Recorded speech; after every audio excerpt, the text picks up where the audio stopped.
What is the biggest issue you encounter with a gaming mouse or maybe just a regular mouse? Aside from the cost, there is actually a problem that you will encounter along the way. And for me, it will be the double clicking issue or sometimes unresponsive clicks. And this is caused by a faulty microswitch and it actually wears out over time. Then if you encounter it, what would you actually do? Some try to use a blower if the mouse is actually just dirty for dust, and some replug the mouse thinking that it is just a program issue. But most probably, you will replace the mouse because it is a hardware issue, and you might say that you can actually replace the faulty switch.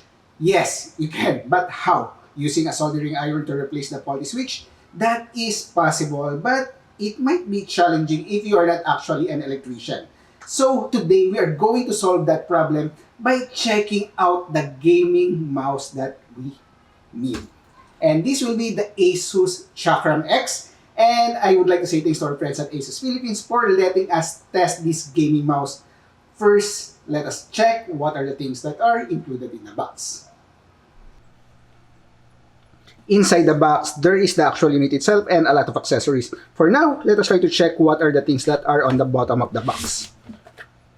We have here a USB cable which is from Type A to Type C, and the length is actually 2 meters. This can actually be used for charging the mouse or using it as a cabled or a wired mouse. And aside from that one, we have here the pouch. And the pouch, you can actually use this to bring your mouse to a LAN party or somewhere else. We have here a quick start guide, a warranty card, and of course, a gorgeous ROG stickers. Let us set this for aside and let us try to check the actual unit. For the actual gaming mouse, there is actually a plastic at the bottom. Let's remove that one. The mouse is actually gorgeous and I like the design. There is an additional 4 buttons at the left side of this mouse and a joystick. Aside from that one, at the bottom, there is also an additional 2 buttons and a manual switch for connectivity, which is Bluetooth, USB wired mouse, and an RF 2.4 GHz frequency. Aside from that one, let us try to turn it on or use the RF frequency and try to check the RGB lighting on this mouse. As you can see, there is a logo, an ASUS ROG logo at the bottom. It's blinking. You can actually change that one and let's try to check the accessories for this mouse.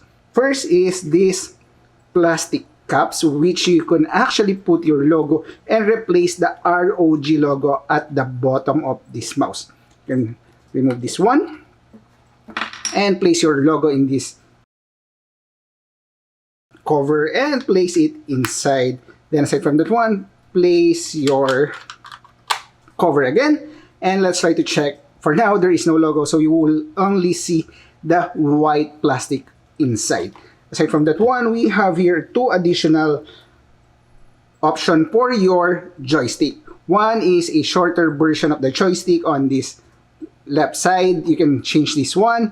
Or if you're not actually using the joystick, you can actually remove that one and put a cover on this one. So you won't be able to touch or move the joystick on the side. Aside from that one, we have here a RF extender in case that your mouse is actually far away from the receiver. You can actually use this one. Of course, there is a tweezers or a clip to change or remove the switch on the mouse. There is actually an additional switch included, a micro switch included in this box in case your mouse clicker actually dies or has a problem of double clicking. I hope you can see this one. It's actually small. I have actually placed the black switch on this left side of the mouse and the other side is still red. By default, the included or the configured switch on this mouse is actually 2 red switch. Okay, that is actually easy to remove. It is toolless and as you can see here, there is a black and a red switch. Okay, let's put that back and of course the other one back. And try to listen for yourself if there is actually a difference for the 2 switches. This one is the black and this one is the red.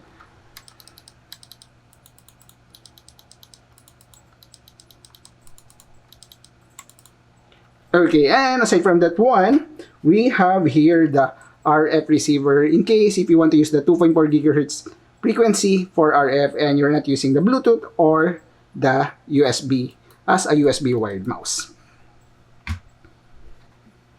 And now let me show you why we need this mouse. Because if the microswitch is already faulty, we can replace it on our own and it is very easy. Just like plugging a USB adapter on a computer. Okay, now let us try to pretend that we need to replace the microswitch on this Chakram X. And this will be the replacement and this will be the tool. First things first, you just need to pull out the back cover of the mouse. That is actually really easy. And the top cover of the microswitch. As you can see, it is really to pull out. Then, of course, you can also remove this one if you need to replace the other side of the microswitch. And now, let us try to remove the first microswitch. Just press that one and then pull it out. That is really easy. And get the replacement microswitch. Just align it at the hole of this mouse. And, of course, you just need to press it.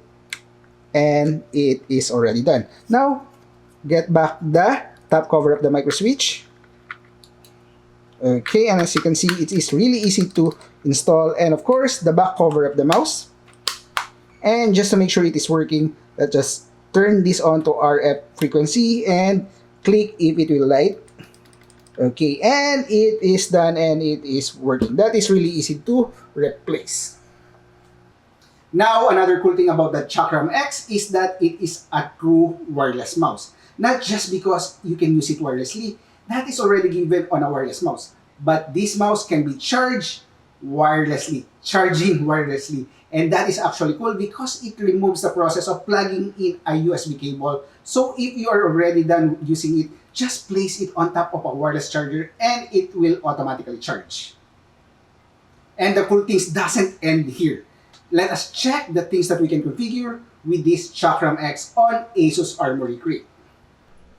Okay, right now we have the ASUS Armory Crate where you can actually configure your peripherals like our mouse and keyboard and other ASUS peripherals. For now, let us click the ASUS ROG Chakram X to configure this one. Right now, we are on the buttons. This shows you the top button of the mouse where you have the left button, right button, scroll down, scroll up, and scroll click. You can actually customize each button according to your needs. Like for example, if you want to change the right button to another function, a mouse function, you can change this one. It will scroll up, scroll down, DPI switch, and other things that you want as a mouse function. But if you want, you can change this as a keyboard function, a macro function, multimedia, or any other things available on this option. And of course, we have on the left side, we have here the vertical joystick, forward, volume up, volume down, and backward. These are actually the presets for these buttons. While the vertical joystick, I haven't actually used this one yet because I don't have any games that uses a vertical joystick. But maybe there are actually games or usage for this vertical joystick. For the buttons, you can actually configure it as well according to your needs, like the top buttons. Like for example, mouse button, you can change it to macro, multimedia, and other things. Same with the other three buttons in here. Now, let us go with the performance. Under the performance, we can adjust the sensitivity. Like for example, there is already a 4 presets. DPI 1, 2, 3, 4, which is 400, 800, 1600, and 3200.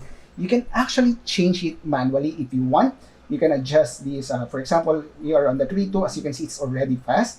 But if you want, you can actually change this to somewhere 27,000. If I move the mouse, it is actually crazy. So we're going to move this back. It's really hard, and let's try to change this to 3200 and enter. Okay, and as you can see, it's back to 3200. If you want, if you don't like to go to Armory Crate just to change the DPI, there is a button at the bottom of this mouse where you can actually click this one, this upper right button. If you click this one, it will move the DPI sensitivity for the preset one. And if you click it again, move to the second one, third one, and so on and so forth.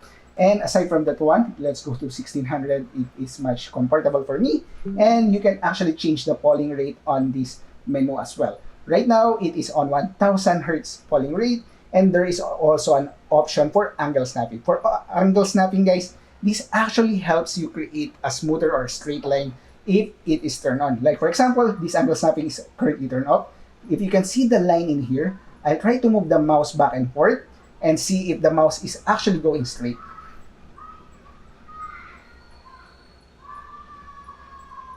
Okay, as you can see, I'm trying my best to make it straight, but yes, it's more of a crooked line.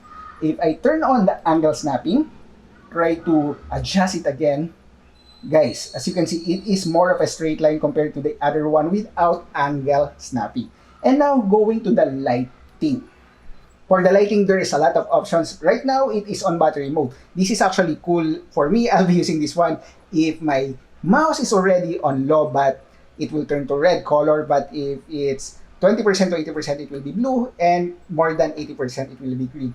Okay, and if you want, you can change the other basic effects. Like, for example, static. I want to change the color. I want it this one and hit OK. As you can see, it actually changed the color. You can also use other effects like rainbow. It will show you different colors. It actually depends on your needs or wants. There is also an option for LED brightness. If you're going to max this up, be careful with that one because it will lessen the battery lifespan of your mouse. But for us, we're going just to set it to 25. And the speed, you can also change this in slow, normal, or fast for the rainbow effect. And it can be also configured as an aura sync. Next will be the calibration.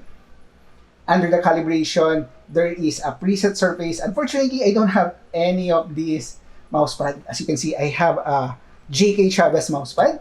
And we're going to default no calibration. And there is a lit up distance option for this one. This is actually cool, but I'm not actually sure on what is the actual usage of this one. Maybe for professional gamers or professional developer. I'm not really sure, but I'll just show you on how it works. If it is set to low, if I lift up my mouse just a little, it won't move because the lift up distance is actually low. If I put it on high, if I lift up the mouse and it is not actually touching the mouse pad, it will still move. Okay, and that is actually a good addition, but it's not for me, but it's a great addition again. And next will be the power. Okay, for the power, guys, this mouse claims to have 150 hours of battery life, but it will actually depends on your usage. Like for example, if you have set the brightness or the LED or the RGB lighting on this one on a very high setting, definitely you won't reach 150. If you turn off the RGB lighting or completely turn off the LED lights, you might actually reach the 150 hours range. So it depends on your usage. And additional for this one, for the lighting alert, there is an option that if you want, it will alert for after 50% low battery. There will be a light indicator that this is already on 50%. And for the switch to sleep mode, this is actually good if you're leaving your mouse and it won't be doing anything. It will switch off to preserve battery on your mouse. And the last thing will be the firmware upgrade. For the firmware upgrade, yes, if there is a new firmware, definitely you should upgrade because there are fixes and improved performance for your mouse. And I think that will be all for this configuration. For my verdict, definitely this is a 5-star. For my justification on why it is a 5-star, actually, two things. Let us exclude the thing that this is actually a great performing mouse, smooth and accurate. But the two things why I would recommend this Chakram X is, first, wireless charging. And of course, the most important thing is there is a solution to my major issue, which is double clicking and unresponsive mouse click.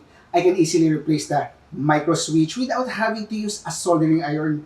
With that, I don't have to buy a new gaming mouse every year. And I think that will be all. If you already have this Chakram X, share with me your thoughts and experience if this is a great gaming mouse for you or not by leaving a comment down below. Because honestly, with 2 weeks of testing, I love using this mouse, but unfortunately, I can keep it for now. Again, I hope you like the video. Thanks for watching. Have a great day. Stay safe and bye!